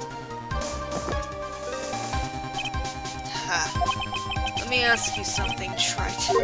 Let's just say that it turned out that I was the killer. Do you really think I would be stupid enough to leave evidence like that? What? Just think for a second. This dagger was found this morning by a detective and brought to me. There was already blood on it, correct? But even so, I was the one who brought this dagger here to the courtroom. Yes, what does that prove? Well, if I really were the killer, I could have washed the blade off and then planted another person's blood on it. It can't be. In any case, there's one thing I can guarantee, trite. That blood doesn't belong to me. Not a chance. What? In any event, it seems to be established that the killer was wounded. Alright then, witness, continue your testimony. Hold it! Wait a minute! What's the problem? I know I probably shouldn't say this, but there's a big contradiction in Nick's explanation. Maya? This dagger, you said that it wounded the killer. That's right. But if Mr. Godot had really been cut with a dagger, his clothes should be bloody or have a rip in them, right? I mean, she's not wrong, but what if it was on the mask? Whatever. Maya, maybe he just changed his clothes? That'd solve the contradiction pretty easily. What are you talking about? It's not that simple at all. Remember back to the day of the murder. Everyone that was on the side of the inner temple got trapped there. Ah, that's right. And once the bridge was fixed and the police headed for the inner temple, Mr. Godot was already there waiting for them. He never had a chance to change his clothes. Ah, I hate to say it, but you're right, Maya. Order in the court. What the witness says is true. Well, maybe he brought a change of clothes with him. But no one could have predicted the lightning strike that shut down the bridge. Why would anyone have brought a change of clothes? Did the judge take smart pills during the last recess? Well then, maybe the killer took off his clothes before he committed the murder. That way he wouldn't get any blood on them. That's impossible, trite. You know how cold it gets up there late at night. After a few minutes with no clothes on, you'd be frozen solid. Blah! Well, maybe he just wore a puffy coat and discarded it somewhere. Ha. So that's all you've got. I knew you weren't tough enough to finish this. Right now, if Mia Fey were here... If Mia Fey were here, she would have closed the book on this case already. If Mia Fey were here? So come on, Trite, can you do it or not? I mean, he's not wrong, she would have. How about it, Mr. Wright? You've accused Mr. Godot of being the killer. But can you prove it? Have you got even one piece of evidence? Just look at him! Look at his mask! The question isn't whether I can prove it or not. The fact is, I have to prove it. That's the only choice I have. I was taught that it's one of the rules of being a lawyer. A defense attorney. More. I can prove it. I'm going to bring your magnificent vengeance to fruition, just as you want it! Huh. That's good. A fighter till the bitter end, Trite. Since there's just one piece of evidence that can prove your point, why don't we go for the unlimited penalty? Are you trying to pressure me, Mr. Godot? Because it doesn't matter to me. I've got the one piece of evidence I need. Give me a break. You've got nothing, Trite. So what do I do at a time like this? It's simple. I've got to think outside the box and approach this from a different angle. Just as Mia taught me. Alright then, Mr. Wright, let's hear what you've got. There's one thing I've demonstrated in the previous cross-examination. The killer was wounded. That was proven by the blood on the dagger. But we decided it was impossible for him to have hidden such a wound. If he had been cut by a dagger, there should have been a blood stain on his clothing. There's one place the killer could have hidden his wound. What did you say? Hidden? This is it. My last stand. I need to think about this from a different angle. I don't need to think about why there were no bloodstains on his clothing. I need to show how he hid the wound. It's the end of the line. Final stop, Trite. Let's hear what you've got. Where's this location where you say the killer hid his wound?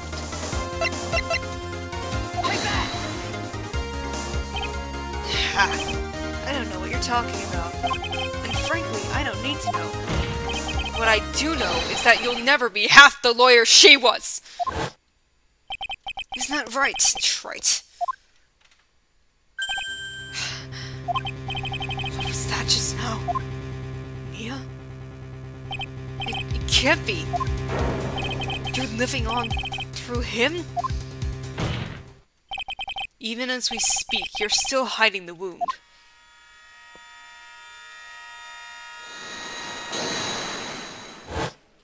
It's beneath your mask! During the fight, the red lights given off by the killer suddenly disappeared. Seconds later, the killer let out a scream. That's right, your mask went flying off your face. Mr. Godot, would you mind removing your mask? If you have a dagger wound under there somewhere, then I'd say this whole case is solved. Man. Chills. Literal chills. Ah!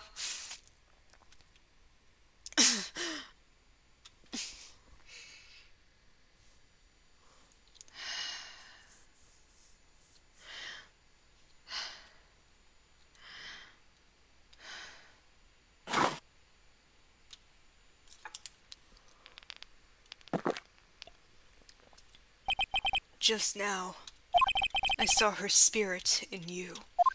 I never liked you. 6 years ago, you helped the woman who put me to sleep by hiding her bottle of potion. And then, while I was sleeping, you let Mia die. But you didn't care. You just kept living your pathetic, happy-go-lucky life. You even had the nerve to follow in her footsteps as a lawyer. Okay, look, I followed my boyfriend. I followed the love of my life as a lawyer, okay? I followed Miles Edgeworth in his footsteps and became a defense attorney because that's what he said he wanted to do when he was younger. I will not stand for this misinterpretation of my fucking ambition, of my fucking reason for becoming a lawyer. I could never forgive you. That's what I thought, Mr. Godot. But I was wrong about you. I knew it from the very beginning. The truth is, the only person I could never find it in my heart to forgive was me. You yourself? I was the one that failed to protect Mia. Me and no one else. I tried to avert my eyes from the truth, to escape from the harshness of reality. I just couldn't face Mia's death head on, so I ran. I hid behind a mask. I threw away my true name. I couldn't even deal with being a defense attorney anymore, so I quit. But you saved Maya. Up until just now, anyway. What do you mean? Are you listening, Maya? If I had really wanted to save you, then there's one person that I should have gone and talked to right away. Who would that be? Are you talking about Nick? But I didn't do it. I tried to get the help of Iris and your mother, but I closed my eyes to the most important man involved. Do you know why? The real reason? No. Why? I suppose I wasn't really interested in saving you at all. Huh? I think I was just trying to salvage what's left of my own broken soul. I was trying to make up for the fact that I couldn't save Mia. Nothing more. That's why I let you walk right into a situation that I knew was dangerous. Forgive me. You're wrong. You put your life on the line to save Maya. Was it really for Maya's sake? Even I'm not really sure. What do you mean by that? That night, in the darkness of the garden, when I saw her silhouette. Oh, that's a badass image. A part of me must have known the truth. The truth that it wasn't really Dahlia Hawthorne standing there in front of me. It could have been Misty Faye, or even that little girl. But I still picked up the blade. It was like I was dreaming. Well, I'm not sure exactly what was going on in my mind at that point. Was I really motivated by the pure desire to protect Maya Faye? Or was it something else? Was it by hatred for a woman who had stolen everything from me 6 years earlier? Could it have been simply a desire for revenge? What do you think, chat? And now, I don't know anything anymore. I did learn something today, however. I finally realized that I was the arrogant one. I was just chasing an illusion, a fantasy. A stupid fantasy of defeating you in the courtroom. You were the one who made me realize my folly. You never ran away from Mia's death. Instead, you picked up where she left off, as a true defender of the people. In that one moment, I understood everything.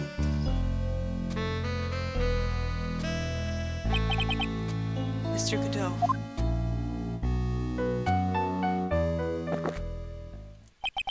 Hearing this now, his theme is so melancholy. I think you already know this, but if you don't, my name is Diego Armando. Mr. Armando, I believe in you. I know you were trying to save me.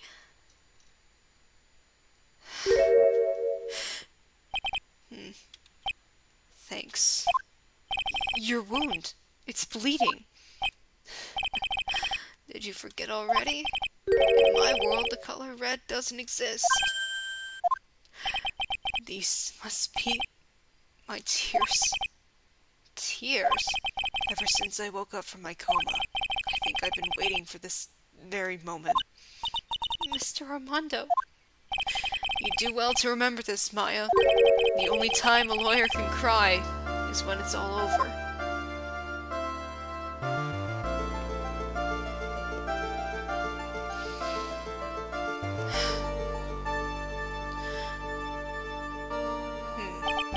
This time, it really is all over, isn't it? Defendant. Yes, Your Honor. I forgot it was Iris on trial. Although you weren't directly involved in the murder, tampering with the body and the crime scene is a serious offense in its... Your Honor. Mr. Armando explained that to me very carefully. I knew the risk, and I willingly cooperated anyway. Very well. Before I hand down my verdict, is there anything you'd like to say? Well, there is one thing. I'd like to say something to Mr. Wright. I want to apologize to you. Apologize? To me? For what? For the case 5 years ago, of course.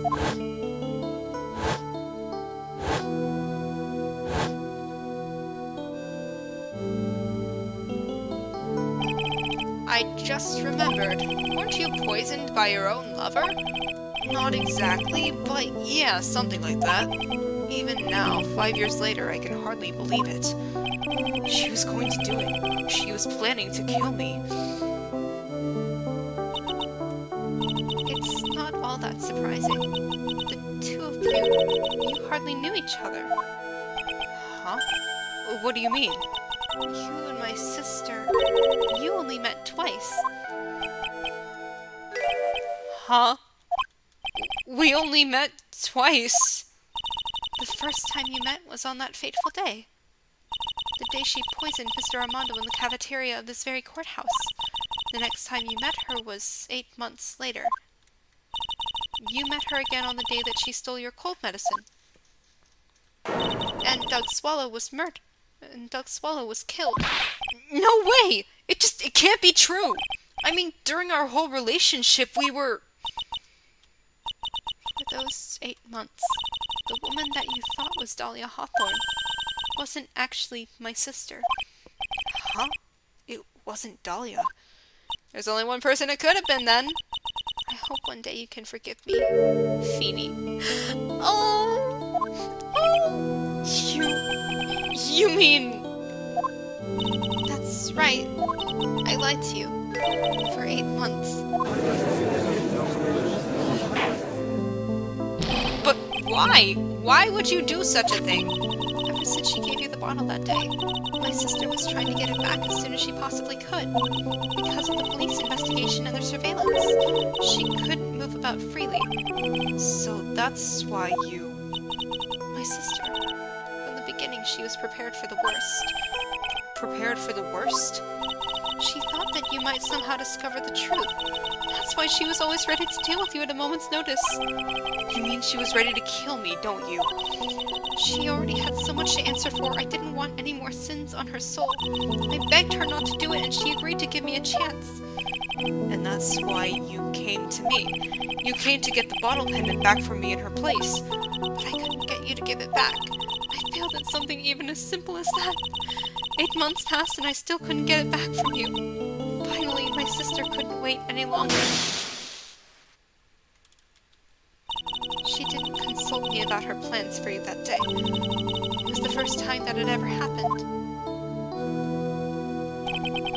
That was a bit strange, wasn't it? Up until that day, you two were partners in crime, and she would confer with you. I think she must have noticed. Noticed what? My feelings for you, dumbass! If I had found out what she was planning to... If I had found out she was planning to kill you, I would have done whatever was necessary to stop her. Even if it meant her life. Or Iris! After she spent those 8 months by your side. After spending those 8 months by your side, my feelings towards you, they changed. I have something to say to you too. Yes? You really are the person I always thought you were. Even after Dahlia Hawthorne was found guilty, I still believed in you.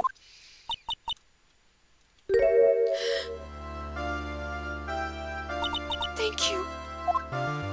Oh, how touching. How many cups of darkness do I drink over the years? Even I don't know. I'll tell you though.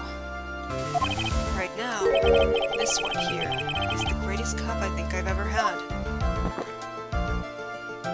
Don't you think so? Phoenix Wright. He said his name finally! Yeah, I think you're right. The purpose of this trial was to rule on the murder of the victim Elise Donim. At some point, I expect you will be tried for your role as an accomplice in this case. I understand, Your Honor. Very well. On the charge of murder, I hereby find the defendant not guilty. Woohoo! Let's go! She's innocent! Court is now adjourned. Hey, Gumshoe, what about that confetti?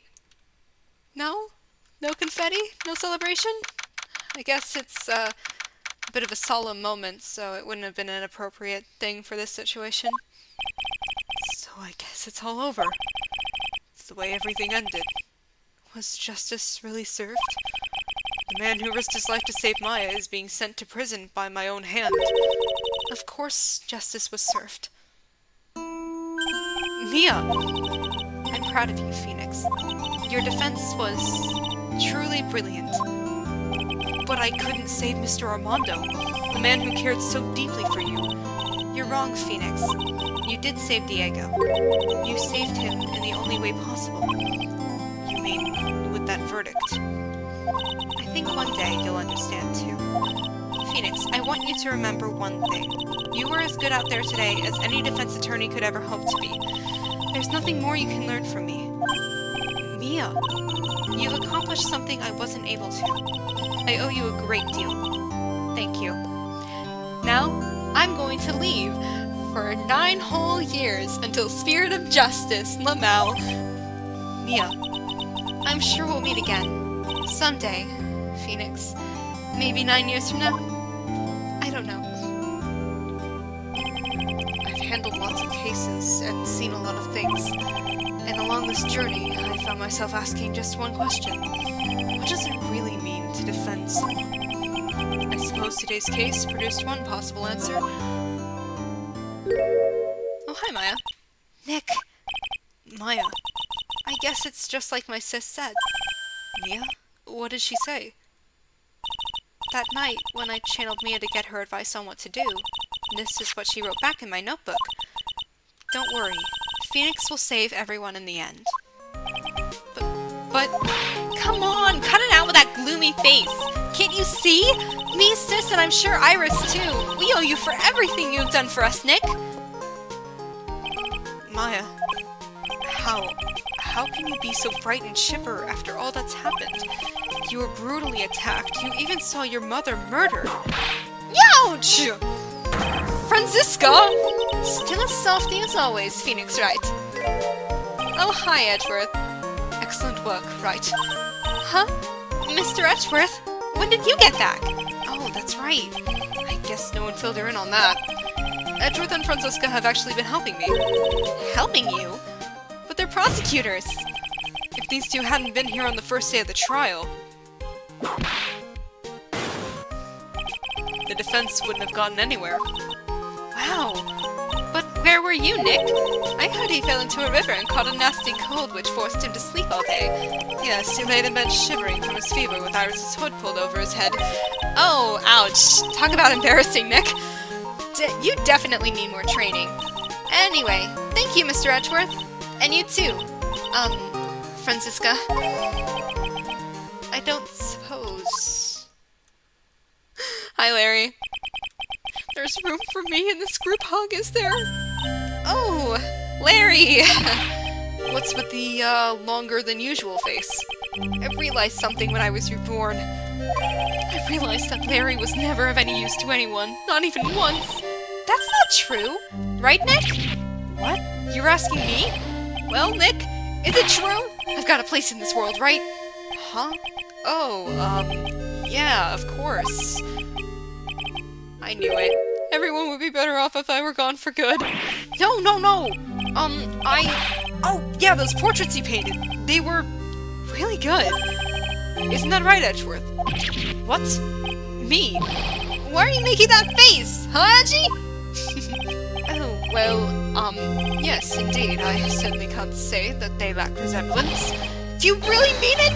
What about you, Franzi? Did I draw you well, too? Well, my beauty can't possibly be captured by a mere crayon. I respect him for drawing with crayons, holy shit. Glare. Nevertheless, I recognize the effort you put into it, and that's worth something. So then you'll do it, like you promised? You're going to model for my next picture of Franzi's whippity. Don't get carried away. Well, how about that? I guess painting portraits is the only thing I'm good at. The painting of Pearl was pretty darn good too, if you ask me. Huh? Now that you mention it, I haven't seen her around. Pearls, where could she have gone? Normally she would have made a beeline for Maya. Oh, I'll go look for her. Be right back. Leaving you some alone time with your friend. Hey, Pearly! Right. You seem to be uncharacteristically puzzled. I suspect you are wondering how Maya can be so cheerful despite all that has happened. Yeah. To be honest, I can't understand it either. Francisca. That's right. She lost her father fairly recently as well. I think I understand how she feels. Maya is a much wiser person than she appears, and I think she realizes something. Now is exactly the time when she needs to be as strong as she can. What do you mean by now is exactly the time? Maya wasn't the only one that was badly wounded by this incident. In fact, there was someone that was hurt far more deeply than she. I believe it's for that person that Maya is trying her best not to cry. Someone who was hurt more deeply than Maya. Edward, I think I'm starting to understand too. Ow! Then tell me, Phoenix Wright, who is Maya Fey being strong for? Her cousin. Pearl Fey. The poor kid. After all, the reason that she worked so hard to follow the instructions was because she loved and believed in her mother, Morgan. It's for the good of the Fey clan. I'm sure she believed in every last word. She thought she was doing it for Maya. That's why she was so happy.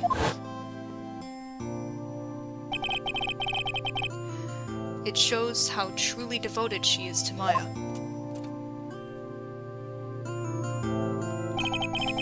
But it's a cruel irony that it was her exuberance that led to this tragedy.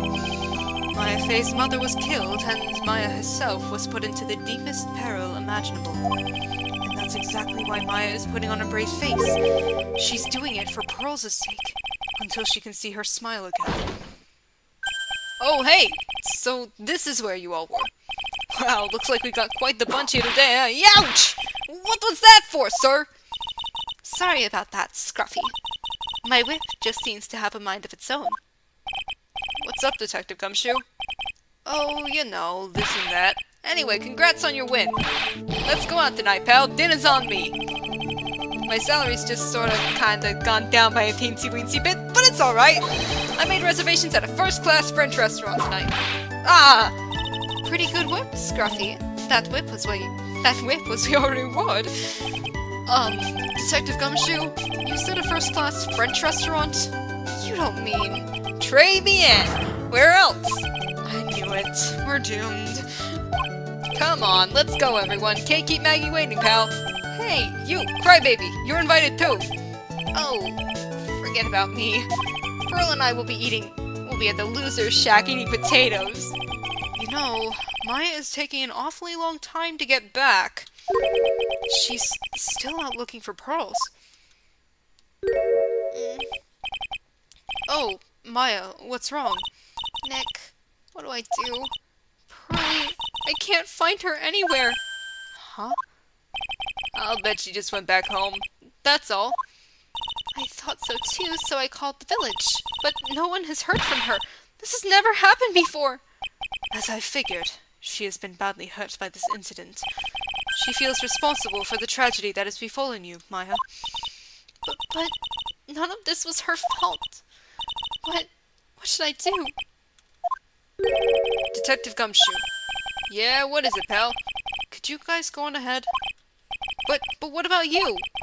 Maya and I will join you guys once we find pearls. Nick! Don't worry about us, Detective Gumshoe. We may be a little late, but we'll definitely be there. We have a lot of celebrating to do tonight, and I wouldn't miss it for the world. Yeah, but you're the... Ah! Very well, Phoenix Wright. We'll go on ahead. Don't keep us waiting, right? We won't. But where should we look? Where could Pearlie have gone? Let's go, Maya. There's only one place I can think of that pearls might have gone to. Hazakura Temple, right? Yeah.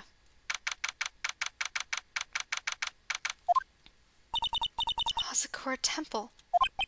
For pearls, I bet this is a very important place. After all, it's where this whole incident started. What's this? You're all back again? The lawyer's back again. Sister Bikini? I thought we'd be eating mashed potatoes alone tonight. So she's here? Pearly is here? She's in the training hall. Why don't you hurry along and go see her? Okay.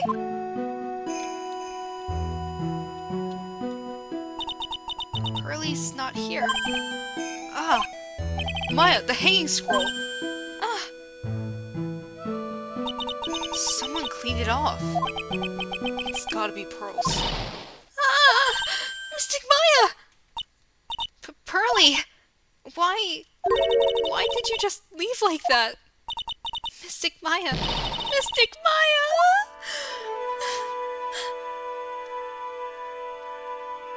I swore that I would never trouble the two of you ever again. Because it's all my fault that Mystic Maya's mother... That's why you came here? It's the least I could do, to pray for your happiness. You don't have to do that, Pearly. It wasn't your fault. You didn't do anything wrong. Of course I'm sad that my mother is gone, but how do I say this? I'm still happy. You don't have to lie just to make me feel better. No, really. It's true. The only reason I'm still here at all is thanks to everyone who was there for me. My sis, my mother, Mr. Armando, Nick, and you. If even one of you weren't there, I'm sure I wouldn't still be alive right now. That's why I have to be strong. For all the people that were there for me when I needed them. That's all I can really do. Mystic Maya. I'm impressed. You truly are the daughter of Mystic Misty. Sister Bikini, your mother, Mystic Misty, was a strong woman indeed. I want to tell you what she said to me that night. After dishonoring the good name of Kirain, I don't have the right to face my daughter. But still, Maya is always in my thoughts. It's true. She'll always be with me until the day I die. Your spirit was with her. That's why your mother was so strong. Even at the end, I'm sure she had no regrets. She'll always be with me until the day I die, huh? There's a rule or something all masters are to follow, isn't there? To never take the charm off until the day you die. That's the master's talisman. The thing that Misty kept by her heart and would never take off. It wasn't the container that was important. Rather, it was the contents.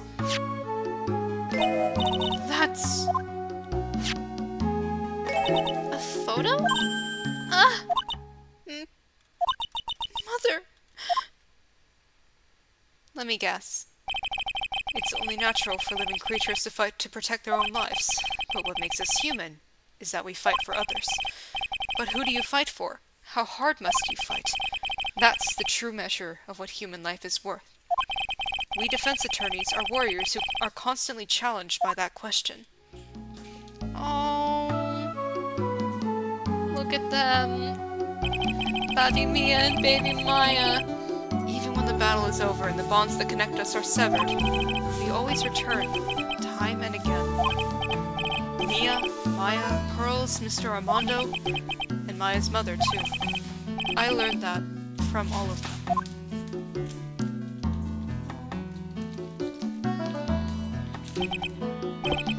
Well, shall we get going? Everyone is waiting. This is a day to remember. A day when a lot of things were finally put to rest. I think we should celebrate what we've overcome today. But I still can't... Oh, go on, sweetie. You can come back for training anytime. Okay. Alright, I'm going to make a brand new start too. Sister Bikini, I'll be back for more training, I promise. I know, and I won't go easy on you just because you're the future master. I'll make sure to prepare reservations for 3 when you come back. Alright, we're going to have a great feast today, Pearly. You know why? Because training is a battle of endurance. Okay, Mystic Maya. I'll eat lots and lots of food tonight. You know, there's one thing I don't get, and probably don't want to, but... What is it, Nick? Reservations for training is fine and all, but why for 3? Come on, what do you think? You're one of us, Nick. Next time you can train right alongside us.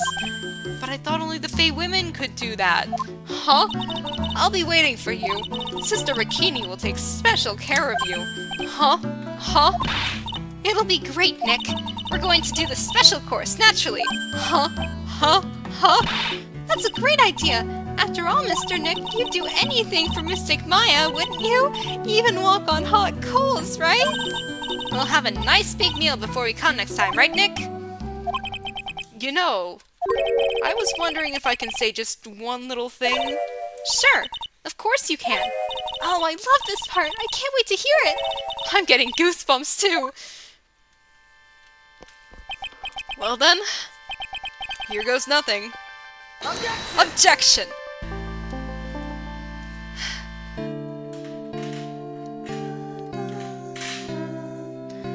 I'm fairly certain there's an end credit scene.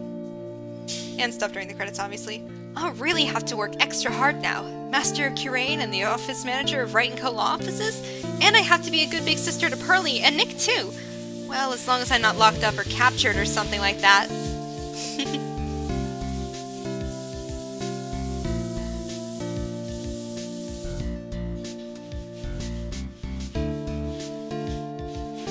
So it's true. Mr. Nick really is Mystic Maya's knight in shining armor. He went through the special course all the way to the end. Actually, I heard there's a legendary extra special ulster course here too. I think I'll surprise the two of them by making them a secret reservation. I don't know if he'll want to go through that again, but worse next time. Thank you, Shuichi Muramoto, for being such a good graphics lead. Maggie bought me a brand new coat as a present, pal. I feel 10 years younger. I'll never take it off. Yes, but somehow you just don't seem the same.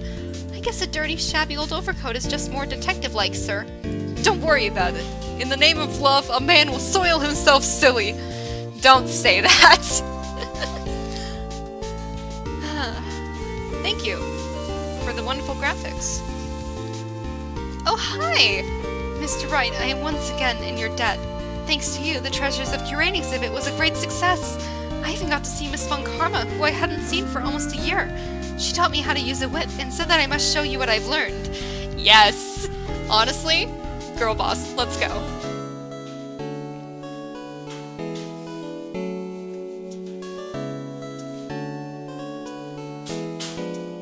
Desi and I started a company called Mask to Mask Consulting. We're dedicated to stopping the evil plans of all the criminals in the city. Our motto is cut it out, please! Pretty cute, huh? Well, we also sell plans to the criminals as a kind of side business. I wonder if that's okay. Sometimes I think maybe we're the worst criminals. I love those two so much. The delights are a delight. Oh, hi, Viola. I wanted to show my appreciation to Mr. Wright for exterminating Don Tigray. So I lent him $500 and a tea set, a special thick tea, one I mixed with my own 2 hands. I bet he's drinking it now. Win through compromise.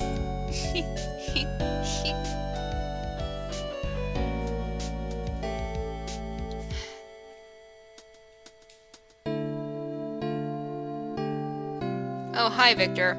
I'm just old and in the way, a wrinkly, grumpy, clown-nosed waste of flesh. At least that's what I thought. But my grandkids had a birthday party for me the other day. Talk about embarrassing. 69 years old and I cried like a baby with a dirty diaper. Thank you, Noriyuki Iwadar, for the best soundtrack. I mean, every soundtrack is really good, but you know. As usual, we have an abundance of work to do. We've hired a new programmer to replace Glenn Elk. I do hope everyone will get along. Hada.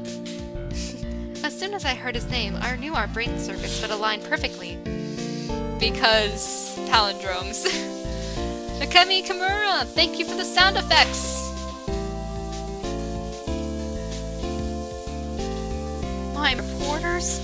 Since the murder, we've made so much money I hardly know what to do. I think the magazines like us because I provide such a nice visual, especially in spring. I can hardly wait for Iris to come back.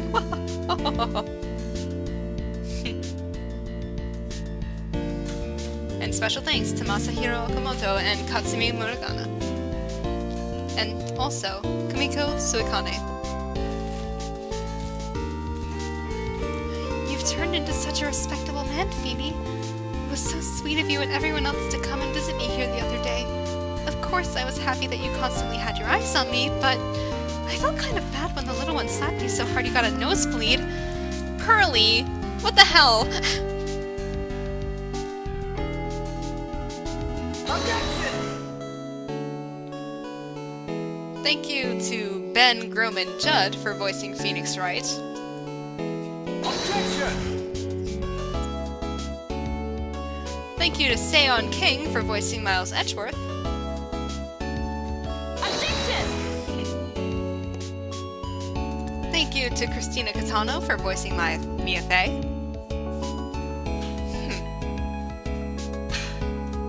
Objection!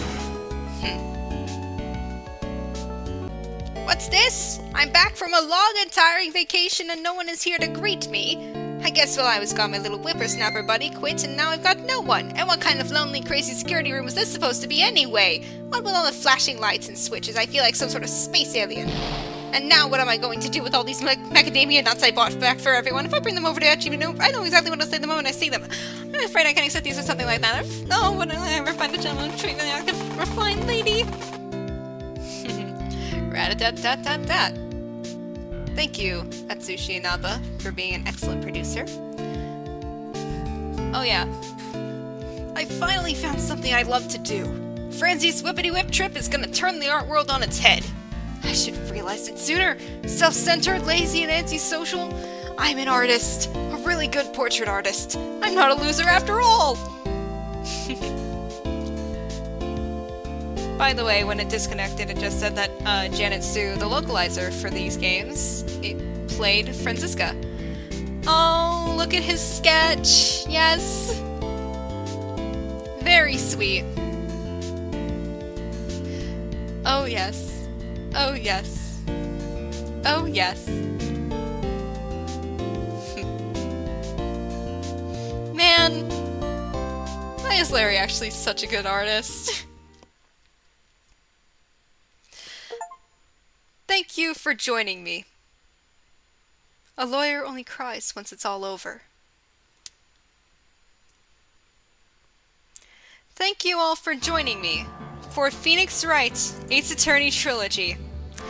And have a wonderful day playing the Miles Edgeworth Ace Attorney Investigations Collection because it's out now! Go buy it! Go play it! Capcom, compensate me for this free advertisement here. Go play it! Thank you all for watching, and have a wonderful day!